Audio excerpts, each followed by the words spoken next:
வாங்க. வணக்கம் சார். என்ன சாப்பிடுறீங்க? ஒரே ஒரு ஊத்தப்பம் வேணுங்க. ஒரு நிமிஷங்க, முடிச்சா கேட்டு போங்க. சொல்லுங்க. என்ன பண்றீங்க? ஒரு செம்பு தண்ணி எடுத்துக்கங்க.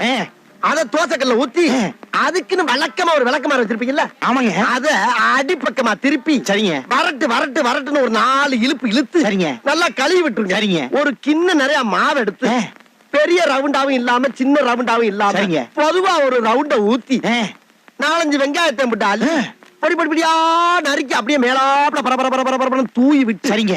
ஒரு நீளமான கேரட் எடுத்து அதையும் பொடி பொடியா நறுக்கி சரிங்க அப்படியே மேலாப்ல பரபரப்பா தூவி விட்டு சரிங்க ஒரு 16 கரண்டி நெய் எடுத்து சரிங்க அதுல 6 கரண்டி நெய்ய உள் சைடு அப்படியே லேசா விளாவி விட்டு சரிங்க 10 கரண்டி நெய்ய தோசைக்கு வெளி சைடு அப்படியே மேலாப்ல விளாவி விட்டு சரிங்க இட்லி பொடி இருக்கு பாத்தீங்களா அத அப்படியே அள்ளி மலை சாரல் மாதிரி அதை மேலாப்ல பரபரன்னு அப்படியே பேய விட்டு சரிங்க பொத்துனாப்ல அப்படி ஒரு பரட்டு இப்படி ஒரு பரட்டு அப்படி பரட்டி விட்டு அப்படியே ரெட்டு கலர்ல முருக விட்டு அழகா மடிச்சு கமன்னு ஒரு ஊத்தப்பத்தை எடுத்துட்டு வாங்க. சரிங்க. அண்ணனுக்கு ஒரு ஊத்தப்பம். அட பிக்காளிப்பழ, அரை மணி நேரமா கதையா சொல்லிருக்கேன். அம்பட்டுக்கும் சரிங்கன்ட்டு ஒரே வார்த்தையில ஊத்தப்பம்னு போயிட்டானே.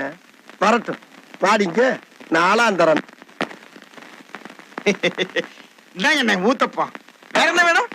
வேற ஒண்ணு வேணாம். இதோட சவகாசம் போது ஆள விடு. ஒரே ஒரு ஊத்தப்பம் போதும்டா. அண்ணனுக்கு ஒரே ஒரு ஊத்தப்பம் 50 ரூபாய் இல்ல போறே. என்னடா ஒரு ஊத்தப்பம் 50 ரூபாயா? என்னடா அநியாயமா இருக்கு? இல்லன்னு கேரட் நெய் மிளகா பொடி.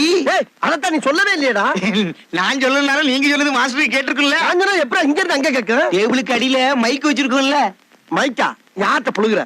எனக்கு ஊத்தப்பம் வேணாம், போடா. கேன்சல்டா. கேன்சல் ஆன ஊத்தப்பத்துக்கு ஒரு 50 ரூபாய் சேர்த்து பில்ல போறே. அதான் ஊத்தப்பம் டாப்ல இல்ல, அதுக்கு 50 ரூபா. என்னடா கல்யாணி போய் ஹோட்டலா இருக்கு? நீ சொன்ன வேற இருக்குடா எனக்கு. ஹோட்டல்ல மட்டமா பேசுறதுக்கு எக்ஸ்ட்ரா ஒரு 100 பில்ல போடே. என்னடா யார ஏமாத்த பாக்குறீங்க?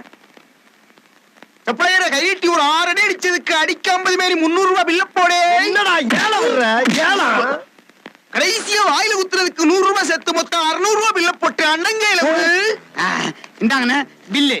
டேய் என்னடா நடக்குது இங்க? என்ன நொன்னு எங்க வீட்டுல பொண்டாட்டி மாதிரி சரியா சமைச்சு போறாங்கன்னு நாங்க அண்ணன் தம்பி 2 பேரும் கோட்ல வச்சு சமைச்சு சாப்பிட்டு நிம்மதியா தூங்கிட்டு இருந்தோம். நீ வந்து தூக்கத்தை கடத்தாக்கு பில்லு போடாம என்ன பண்ணுவாங்களா? புடி பில்ல. அப்புறம் உள்ள வரப்ப வாங்க கூப்பிட்ட வந்தவங்கள வரவனாட சொல்லுவாங்க. கரண்ட் பில்லு கட்ட காசு வேணும்ல, அதான் வாங்க என்ன. டேய் ஹோட்டல் தானடா அது? என்ன ஹோட்டலாவா? நீ வெளியில படிச்சு பார்க்கல? யாருமே உள்ள வரக்கூடாதுதான் டுபாகூர் ஹோட்டல்னு பேரை வச்சு உள்ள படுத்து கிடந்தோம். இன்னும் உள்ள வரச்சது வெளியே போய் படிச்சு பார்த்து தெரியும். போ. டுபாகூரா? காசு 60 ரூபாய் கொடுத்துட்டு அப்புறம் போய் படிச்சு பார்த்து தெரியும். போ. காசை கொடுத்துட்டா? ஏய் போலீஸ்ல கம்ப்ளைண்ட் கொடுத்துருண்டா. அதுக்கு முன்னால அவங்களுக்கு கொடுக்க வேண்டியலாம் கொடுத்துட்டு தான் இருக்கோம். நீ முதல்ல காசை கொடு முதல்ல. இந்தா இத நீ வச்சுக்க. இந்த 600 ரூபாய் சரியா இருக்கா பாரு. ஏய் ஏன் பைக்குல கையில தெரிஞ்ச நீ? டேய் 4 ஸ்பேனர் மாத்திட்டு ஓடறா நீ. ஓடா.